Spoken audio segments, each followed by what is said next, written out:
일본 유학생활 중에 우연히 만난 정인과 두현. 정인은 예민할 정도로 지진에 겁이 많았습니다. 그런 정인을 두현이 안심시키며 이 둘은 연인에서 결혼까지 성공한 부부가 됩니다. 그리고 결혼생활 8년차. 행복할 줄만 알았던 이 둘의 결혼생활은 지옥이 따로 없었습니다. 아름다운 외모에 흠잡을 데 없는 요리 실력까지 갖고 있는 아내였지만 남편에게는 마녀보다 더 지독한 아내였습니다. 하는 말마다 불평과 독설, 심지어 남편이 볼일 보는 것까지 따라가는 아내. 남편뿐만 아니라 세상 누구에게나 까칠한 여자. 신문 넣지 말라고 붙여져 있잖아요. 못 봤는데. 일주일째 붙여놨는데 일주일째 못 봤다고요? 신문 보면 사모님이고 안 보면 아줌마예요? 아 그렇게 막말하고 싶을 때 아줌마 호칭부터 하니까 대한민국 아줌마들이 아줌마면서 아줌마 물론 그녀의 독설은 잘 들어보면 대부분 일리 있는 말들이기도 합니다. 하지만 그런 아내에게 지칠 대로 지친 두현은 이혼할 마음도 먹지만 그녀가 두려워 선뜻 결정하지 못합니다. 그러니까 이혼해. 나도 하고 싶다고. 이건 어때? 마누라가 먼저 이혼하고 싶어지던 거 안 되는 거야. 때론 두현은 친구의 조언으로 아내에게 소심한 반항도 해보지만 옷걸이 입고 밥 먹을 준비해. 나 옷 안 갈아입어. 뭐라고? 정현아 우리 진짜리 맛없어? 맛있어. 아무 소용 없었습니다. 마침 회사에서 강릉으로 파견되는 업무에 두현은 적극적으로 지원하여 발령을 받게 됩니다. 아내와 잠시라도 떨어져 있을 생각에 두현은 너무나 행복했습니다. 덕분에 오랜만에 강릉에서 라디오 일을 하고 있는 친구와 술 한잔도 하게 됩니다. 모든 것이 완벽한 밤. 기분 좋게 강릉에 마련된 숙소에 들어간 두현은 놀라고 맙니다. 이게 웬일인가요? 정인은 어느새 이곳에 남편과 함께 완벽하게 머무를 준비를 하고 온 겁니다. 또다시 악몽이 시작된 두현. 여기 와가지고 그냥 살 거지? 당연하지. 어? 정씨. 왜? 심심하잖아. 옆에서 얘기해줄게. 어느 날 두현은 집에 들어가는 길에 이상한 장면을 목격하게 됩니다. 보기에는 그렇게 안 보이는데 국적불문하고 여성들이 한 남자를 두고 사랑의 쟁탈전을 벌이는 겁니다. 이 남자가 바로 전설의 카사노바 장성기였습니다. 이름은 성기이고 성까지 만일 길다 할 때 장자라면 이름부터 예사롭지 않은 인물인 건 분명합니다. 잠깐의 해프닝이라 생각하고 두현은 집에 들어가 아내에게 회사에서 부부 동반 가든 파티가 있다고 말합니다. 당연히 아내는 이런 일에 귀찮아서 안 갈 줄 알았습니다. 역시 알았겠지? 그래도 어떡해. 당신 내조하는 거면 가야지. 어? 앞접시. 작전대로 아내가 다쳐서 마음 편하게 가든 파티를 즐기려는 두현은 뜻밖의 아내의 등장에 또 긴장하기 시작합니다. 정인의 외모에 회사 사람들은 극찬하지만 회사 간부급 사모들은 그런 정인이 못마땅했습니다. 제가 어려요. 3살. 어머나 정말? 아 화장을 짙게 해서 내가 좀 착각을 했네. 몇이나 된가? 없어요. 무슨 대단한 일을 하신다고? 주부요. 그럼 애라도 낳아야지. 자기 나봐. 늦둥이 보고 나니까 세상이 달라 보여. 잠투정도 안 하고 은가도 푹푹 잘 싸고 내 눈에는 땅콩잼이야. 한 달에 2개. 코로나 다른 임직원들 사무들하고는 달라. 무슨 부하 직원이 노비도 아니고 그 가족들까지 내 종로로 시킬 게 뭐야. 전혀 신경 안 써도 돼. 저도 남의 일이라고 생각하고 있어요. 하는 말마다 똑부러지게 말하고 게다가 다친 손가락이 상당히 거슬리네. 그러게요. 이날 파티는 엉망이 되고 혼자 집에 들어가게 된 정인은 자살하려는 성기를 발견하고 경찰에 신고하게 됩니다. 살도 살인입니다. 콩밥 먹여야 돼요. 그건 인간이 누릴 수 있는 유일한 자유예요. 휴대폰 2년 약정 아직 안 끝났죠? 그럼 최소한 2년 동안은 죽지 말아야죠. 차라리 위로를 하세요. 성기의 매력은 끝을 알 수 없을 정도로 강력했습니다. 파출소 소장은 성기가 위험한 카사노바라며 아내 단속을 잘해야 한다고 당부합니다. 이때 두현은 아내와 이혼할 수 있는 방법을 떠올리게 됩니다. 바로 성기에게 아내를 유혹해달라고 부탁하는 일이었습니다. 두현은 제발 자신의 아내를 유혹해달라며 간곡히 그에게 부탁합니다. 제 아내를 유혹해 주십시오.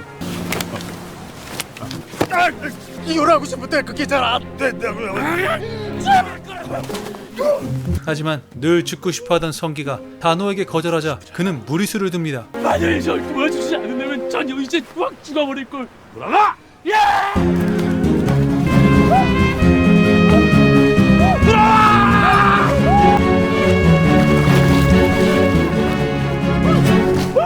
살려주세요. 물이 무서워요. 결국 절반의 응답을 얻은 두현은 성기를 선생님으로 모시며 아내를 유혹해주기만을 기다리게 됩니다.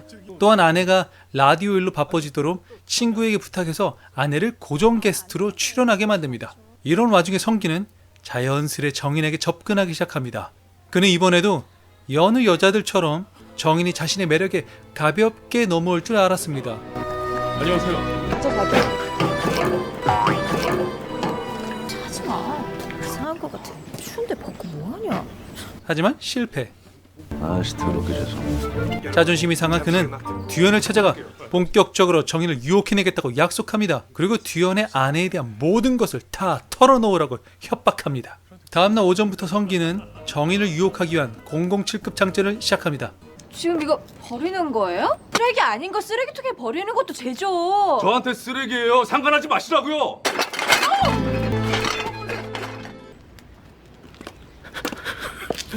차 한잔 할래요? 커피 잘 마셨습니다. 설거지 할게요. 됐어요. 정인은 성기가 두고 간 그릇을 다시 돌려주려고 그의 집을 찾아가게 됩니다. 사과 한 장 넣어요. 그게 더 맛있어요. 정인이 좋아할 그릇에 그녀가 툭툭 던지는 말 한마디도 결코 흘려듣지 않는 성기, 거기다 치명적인 멘트까지. 대충요. 웃으니까 아름다우시네요. 본인이 이쁘다는 거 알고 있죠? 어차피 정인 씨는 나 안 좋아할 거잖아요. 당연하죠. 그러니까 뭐 이쁘다는 말도 솔직히 할 수 있는 거고. 특히 발목이 아주. 발목이 예쁘다는 말에 자신의 발목을 바라보는 정인은 자신도 모르는 사이 성기의 매력에 빠져들고 있었습니다. 그리고 이웃집 친구처럼 성기와 편한 만남을 갖기 시작합니다. 결코 넘어올 것 같지 않았던 철벽녀 정인은 성기와 목장까지 가게 됩니다. 핑거 발레. 한번 보실래요? 그리고 그녀는 성기의 개인기로 핑거 발레를 보며 감탄하게 됩니다.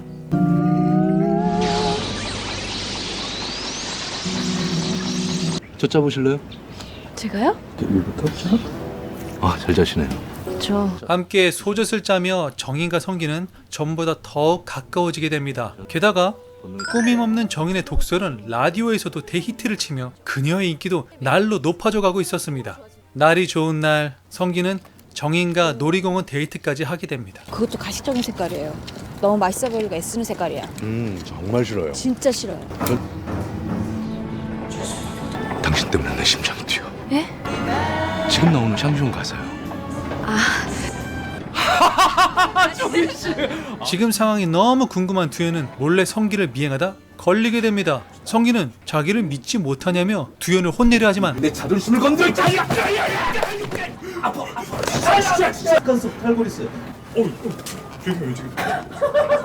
본인이 혼나고 맙니다. 명심해요, 아는지. 그러나 놀라운 사실은 성기와 만날 때마다 정인은 부드럽고 친절한 여자로 변하기 시작하는 겁니다. 스스로를 독설주의자며 불평을 입에 단다고 말했던 그녀. 남편은 그녀의 변화에 점점 기분이 묘해져 갔습니다. 그러다 사소한 일로 말다툼 끝에 정인은 강릉을 떠나 서울 집으로 돌아가게 됩니다.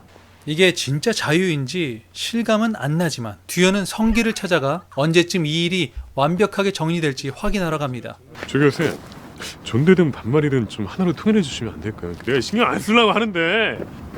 미안하다. 신경 쓰였구나. 과연 이것은 듀현이 바라던 진짜 자유였을까요? 2012년작 영화 내 아내의 모든 것, 사랑에 빠진 연인이 결혼까지 하며 겪는 권태기를 섹시한 코미디로 풀어낸 영화입니다. 그런데 정인은 웨이터로 까칠하고 수다스러운 아내가 되었을까요? 사실 그녀는 불임의 문제로 시댁과 친정 그리고 주변으로부터 많은 스트레스를 받고 있었습니다. 남편이라도 자신을 이해해 줄 거라 믿어 매일 맛있는 음식과 투정으로 그에게 집착했던 겁니다. 사실 성기가 정인에게 해준 거라곤 듀현에게 얻은 정보로 그녀의 말에 경청해주고 반응했던 것 뿐이었습니다. 애초부터 듀현은 아내인 정인에 대한 모든 걸 다 알고 있었습니다. 알지만 성기처럼 반응하지는 않았습니다. 나중에 가서야 성기에게 흔들리는 아내를 보며 아내의 소중함을 깨닫고 자신의 태도를 반성하게 됩니다. 누구보다 아내를 잘 아는 자신이 정작 아내에게 따뜻한 위로가 필요하단 건 눈치채지 못했던 겁니다. 영화에서 듀현은 성기에게 이제 그만 아내 유혹하는 일을 그만두라고 부탁합니다. 이유는 아내가 처음 만났을 때처럼 다정하게 변했기 때문이라고 말합니다. 그러나 성기는 이렇게 말합니다. 아나가 변한 게 아니라 네가 변한 거다. 우리는 이런 실수를 많이 합니다. 저 사람은 좀 변해야 돼. 쟤는 좀 달라져야 해 라고 말이죠. 그리고 마치 그 사람에 대한 모든 걸 알고 있듯이 말합니다. 그러나 정작 우리야말로 아무것도 모를지 모릅니다. 심지어 사랑하는 사람에 대해서도 잘 모를지 모릅니다. 그래서 영화는 제게 이런 메시지로 다가왔습니다. 첫째, 사랑한다고 다 아는 게 아니다.